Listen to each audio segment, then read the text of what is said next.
మాట్లాడలే అని వచ్చిండు అక్కడ ఉన్నారు వెళ్ళిపోండి అంటారు మరి ఎక్కడ ఉన్నారు రేవంత్ రెడ్డి ఎక్కడ ఉన్నాడు లోపల వదిలేటారా పోలేదు కదా పోయిండు మా తమ్ముడే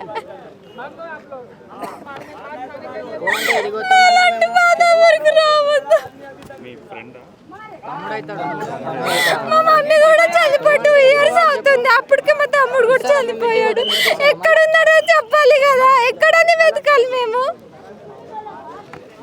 హాస్పిటల్ కూడా సరిగా చెప్తలేరు ఉస్మానియా పంపిస్తున్నా అంటున్నారు గాంధీ పంపిస్తున్నా అంటున్నారు బాధితుల కుటుంబాలతో మాట్లాడాలి కదా సహాయం మాకు ఏం సహాయం వద్దు మా తమ్ముడు ఉంటే చాలు మాకు ఎక్కడ ఉన్నా కూడా మా తమ్ముడు ఉంటే చాలు అంత సహాయం చేస్తే ఆ సహాయం తీసుకొని పైకి అవుతామా ఒకరోజు చచ్చిపోతాం కదా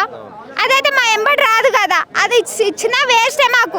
కానీ మా తమ్ముడు ఇస్తే చాలు మాకు ఇట్లా దొబ్బేయండి మాకు మేము పనికిరాని వాళ్ళం కదా మాకు దొబ్బేయండి మేము చెప్పుల కింద వాళ్ళం ఉన్నాం కదా మాకు దొబ్బేయండి మీరైతే పైన ఉన్న వాళ్ళు ఉన్నారు మీరు ఉండండి వాళ్ళు ఉన్న ఎలాగైనా సేఫ్గా తీయొచ్చు కదా ఇంకెంత సేఫ్ తీస్తారు మీరు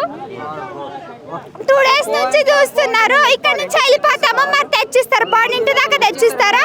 తెచ్చిస్తాం అక్కడ చెప్తారా ఇక్కడ నుంచి పోలీసు వాళ్ళు ఎలా కొట్టేస్తున్నారు కదా మేము ఎక్కడ వెళ్ళాలి